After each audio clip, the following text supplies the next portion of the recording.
Studio में आ गया है उजाला। वेलकम टू वहीद लाला। अस्सलाम वालेकुम, ईद मुबारक। वालेकुम अस्सलाम। आप सबको भी बहुत बहुत ईद मुबारक और देखने वालों को भी ईद मुबारक। बहुत अच्छा लग रहा है और ईद का दिन है और इस तरह का मज़ेदार शो। लेकिन मैं समझता हूँ इस ईद के मौके पे, इस खुशी के मौके पे एक कोई शख्सियत है जिसने अपनी ईद ख़राब कर ली। काश वो इंसान की बच्ची बनती। अनमोल पिंकी अपनी ईद ख़राब जिंदगी में वो काम ही ना करें कि बाद में आपको गले पड़ जाए। अच्छा, आप भी उनका नाम लेके उनका जिक्र करते हुए पिंक हो गए हैं पूरे। देखिए, पिंकी का नाम लिया तो पिंकी होंगे क्योंकि पिंकी ने काम ही ऐसा डाला। दूसरा, पिंक से याद आया, पिंक बकरा तो नहीं किया। देखिए, पिंक पुराना है। बकरे की तो लाला बात होती थी, लेकिन आप पिंकी को इतना ना याद करें। आपकी स्टेटमेंट उसने चली गई ना, तो उसने कहा ना लाला भी मेरे सारिफीन में शामिल है। अल्लाह माफी दे। मैं इसलिए जिक्र कर रहा हूँ कि बुरे काम का बुरा अंजाम। बहरहाल ये खुशी के मौके पे जिक्र हो रहा है, बट हमारी जेनजी जो है वो उसको सीखना चाहिए, उसको सीखना चाहिए और अवॉइड करना चाहिए। नस्लों के लिए बहुत खालिद साहब से मैं एक चीज बड़ी बेताबी से जानना चाह रहा हूँ। बिल्कुल खालिद साहब, मुझे ये बताएं सर, फाइटर जेट गिराना बड़ा काम है या बकरा गिराना ज्यादा बड़ा काम? यस, बहुत अच्छे। आप बैल भी रख सकते हैं, ऊंट भी रख सकते हैं। फाइटर जेट गिराना ज्यादा बड़ा काम। तो सर कभी आपने, और आपने तो गिराए भी हैं काफी। इंडिया का ज्यादा बड़ा काम है। औरंगजेब को भी आप याद कर रहे हैं आज। बिल्कुल बिल्कुल। सारे साहिब आपकी जानिब आएंगे।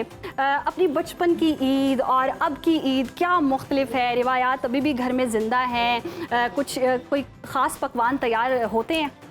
पकवान तो बकरा ईद है, ज़ाहिर पकवान तो होते ही कोई हैं। ऐसा खास बचपन की ईद ये है कि हम मिलती थी, अब मिलती नहीं है, अब देनी पड़ती है सबको, क्योंकि माँ बाप सर पे नहीं हैं, तो वो बहन भी नहीं है, सिस्टर भी नहीं बड़ी, तो वो अब मुझे ही देनी पड़ती है सब। बकरा ईद पर भी ईदी देती है? क्यों नहीं देनी? बच्चे तो हैं ना, बच्चों को यानी कि मेरी उनको ईद गोश्त फिक्स है। से, मटन से, बकरा ईद पर उनसे उनको इन चीज़ों से नहीं होता, बकरे से और ये बकरे सिर्फ वो लेके जाते हैं पार्क में और बस बाद में जब हो गए तो भूल गए। ये जो खालिद साहब मुझे रोका गया था, ये पर्पसली रोका गया था, आप समझ गए?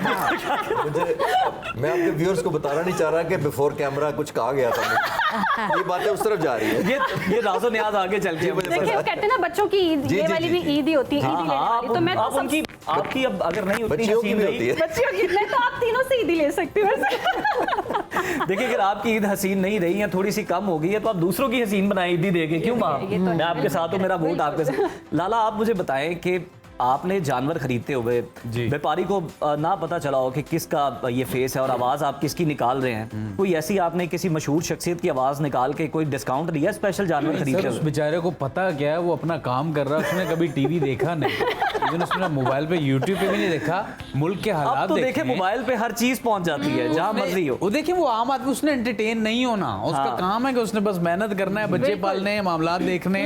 तो नहीं, ऐसा कोई जोक फिर भी कोई स्पेशल लाला आपने फार्मूला लगाया, आप जाएं और रंगीरा जमाएं, मैं मान ही नहीं सकता इस बात। यार ऐसा हो जाए, मैं कुछ नहीं तो जुगते लगा के, बातें लगा के, घेरा डाल के आप ले आए हो। हाँ, नहीं, मुझे उसने बड़ा महंगा दिया भाई, कोई ऐसी रियायत नहीं बख्शी। अच्छा। और जाहिर सी बात है, फिर ये सीजन भी है तो ना। कभी ऐसा हुआ है कि रात में बकरा बांधा हो या वेड़ा बांधा और भाग गया हो, गली में दौड़ रहे हैं आपके पीछे में? नहीं, शुक्र है, अल्लाह का शुक्र है, ऐसा बिल्कुल नहीं हुआ और प्रॉपर बंदोबस्त करके उसको बांध के आए हैं। जबरदस्त। एक मामला अच्छा रहा है, लेकिन बहुत से ऐसे लोग भी होते हैं जो इस चीज का शिकार होते हैं। बेचारे बैल भाग गया, ठीक है, बकरा चोरी हो गया, तो अल्हम्दुलिल्लाह सेफ।